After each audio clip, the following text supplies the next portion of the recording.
भाग्य को कोसने वाले लोग इस कहानी को जरूर सुने। एक बार एक इंसान अपनी जिंदगी से बहुत परेशान था।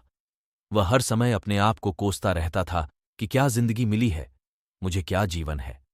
हर परेशानी मेरे साथ ही है, हर दुख मुझे ही आकर घरता है, हर झंझट मेरे ही सर पड़ती है। एक दिन इसी तरह अपने आप को बैठा हुआ कोस रहा था कि क्या नसीब है, मेरा क्या किस्मत है, मेरी क्या जिंदगी है मेरी, कि तभी अचानक एक बाज अपने शिकार को पंजों में दबाए हुए एक पेड़ पर आकर बैठ जाता है और वहीं पर अपने उस शिकार को खाने लग जाता है। यह परेशान आदमी जब उस बाज को देखता है तो कहने लगता है कि क्या जिंदगी है, इसकी क्या जीवन जी रहा है मजे का। ना इसे खाने की चिंता, ना पीने की, ना पहनने की, और ना ही परिवार की शिकार करता है। और मस्त खुली हवाओं में कभी इधर घूमता है, कभी उधर घूमता है, सारे दिन आसमान में उड़ता रहता है। असल जिंदगी तो यही है, जीवन तो यह जी रहा है। और फिर वह आसमान की तरफ देखकर जोर जोर से चिल्लाता है कि काश मैं भी एक बाज होता तो मुझे भी कोई दुख ना होता, मुझे भी कोई परेशानी ना होती। काश मैं भी एक बाज होता। जब वह 2 से 3 बार जोर जोर से चिल्लाता है कि काश मैं भी एक बाज होता तो मुझे भी कोई दुख ना होता, मुझे भी कोई परेशानी ना होती, तो अचानक आसमान में बिजली कड़कने लग जाती है और आसमान से आवाज आती है कि हे इंसान, क्या ये हमने सच सुना कि तू हमारी दी हुई जिंदगी से परेशान है और तू एक बाज बनना चाहता है। तो इस आकाशवाणी को सुनकर यह इंसान हैरान रह जाता है और आसमान की तरफ देखकर कहता है कि हाँ, मैं सच में अपनी इस जिंदगी से बहुत परेशान हूं, क्योंकि हर परेशानी मेरे साथ ही है, हर दुख मुझे ही है, हर तकलीफ मेरे ही साथ है। तो आसमान से फिर आवाज आती है कि हे इंसान, एक बार फिर सोच ले, हमने तुझे बड़ी प्यारी जिंदगी दी है, लेकिन अगर फिर भी तू चाहता है कि हम तुझे बाज बना दें तो हम तुझे बाज बना देंगे। लेकिन अगर एक बार हमने तुझे बाज बना दिया तो फिर हम तुझे बाज से इंसान दोबारा नहीं बनाएंगे। तो यह आदमी तुरंत जवाब देता है कि मैंने अच्छी तरह से सोच लिया है कि मुझे बाज ही बनना है, और एक बार बाज बनने के बाद मैं दोबारा कभी नहीं कहूंगा कि मुझे इंसान बनना है। तभी ऊपर से आवाज आती है कि जैसे तुम्हारी इच्छा, और वह इंसान बाज बन जाता है।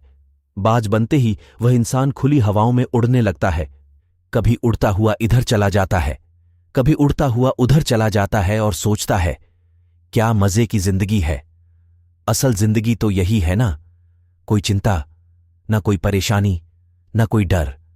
वह सारा दिन ऊंचे आसमान में उड़ता रहता है, 2-3 मिनट पंख मारता है, उसके बाद पंख मारना बंद कर देता है और लंबे समय तक हवाओं में तैरता रहता है।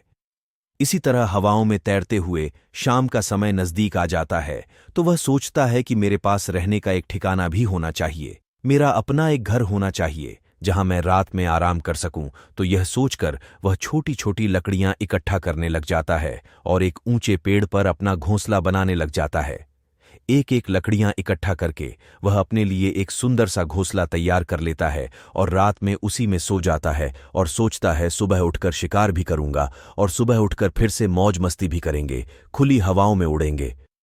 सुबह होते ही वह शिकार की तलाश में निकल पड़ता है, हवाओं में उड़ता रहता है, ऊपर से जाकर देखता है कि कहीं जमीन में मुझे कोई शिकार नजर आए तो मैं तुरंत जाकर उसे दबोच लूं और वहीं पर खा लूं।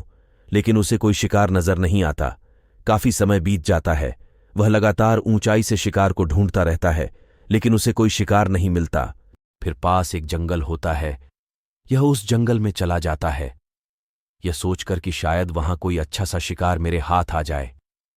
यह जंगल के ऊपर उड़कर शिकार को ढूंढता रहता है, जंगल के अंदर जाकर भी शिकार को ढूंढता है, लेकिन इसे वहां भी कोई शिकार नहीं मिलता।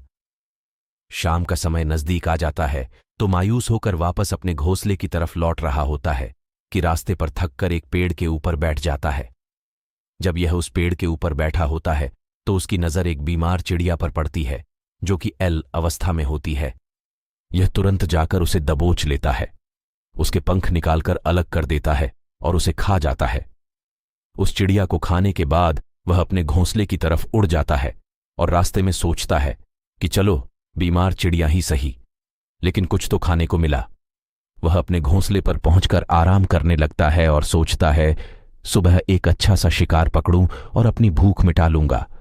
जैसे ही सुबह का प्रकाश होता है यह निकल पड़ता है, अपने शिकार की तलाश में हवा में उड़ता रहता है, लेकिन आज फिर कोई शिकार इसके हाथ नहीं आता।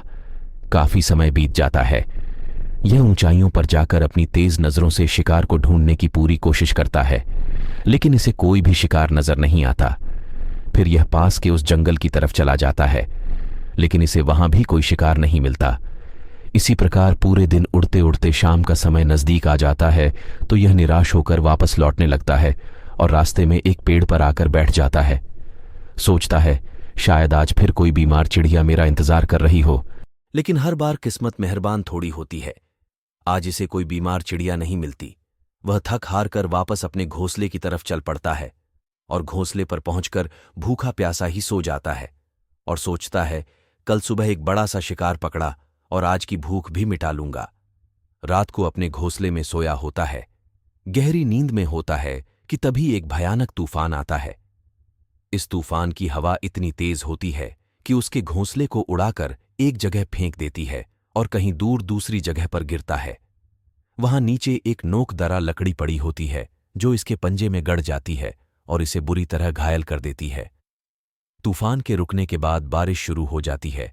तेज बारिश होती रहती है, पर यह किसी तरह से पेड़ों के नीचे छुपकर बैठा रहता है।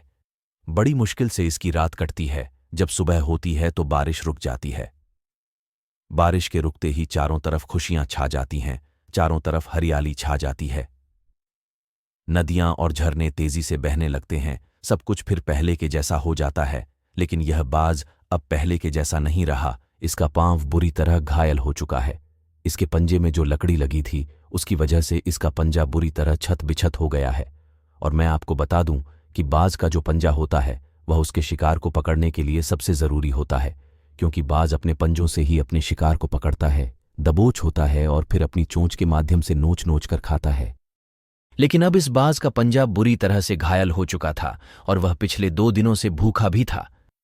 यह शिकार की खोज में थोड़ा सा उड़ता है कि शायद फिर कहीं कोई बीमार चिड़िया इसे मिल जाए, लेकिन कहाँ बार बार कोई बीमार चिड़िया मिलने वाली थी।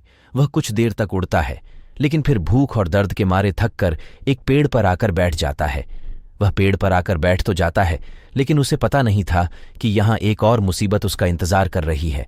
और वह मुसीबत यह थी कि 8-10 कौओं का एक झुंड मिलकर इसे परेशान करने लग जाते हैं।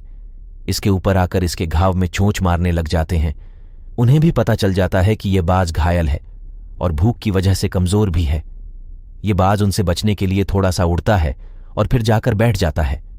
उनसे पीछा छुड़ाने का प्रयास करता है, लेकिन वह फिर इसके पीछे आ जाते हैं।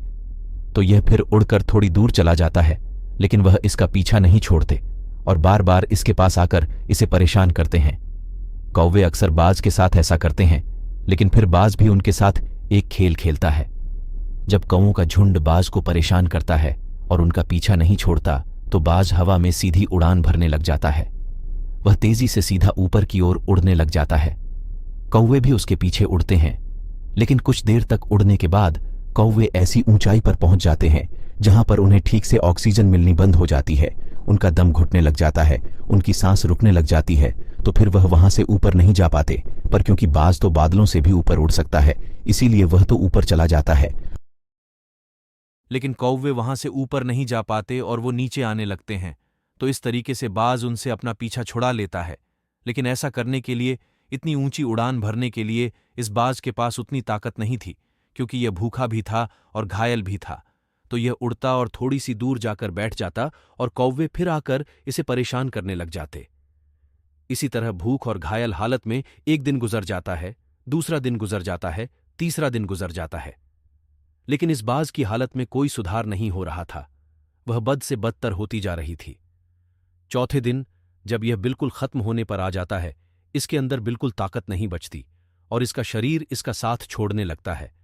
तो यह किसी तरीके से उड़कर पास ही इंसानों की एक हॉस्पिटल होती है, उसकी छत पर आकर बैठ जाता है और वहां से आने जाने वाले मरीजों को देखता है और अपने आप से कहता है कि काश आज मैं एक इंसान होता तो ऐसे छोटे मोटे जख्मों का हॉस्पिटल से इलाज करवा लेता, या किसी को बता देता कि मैं भूखा हूं, परेशान हूं, मेरे साथ यह परेशानी है, लेकिन आज मैं एक ऐसा बेजुबान परिंदा हूं जो किसी से कुछ नहीं कह सकता, किसी को अपना दुख नहीं बता सकता, किसी से कोई मदद नहीं मांग सकता।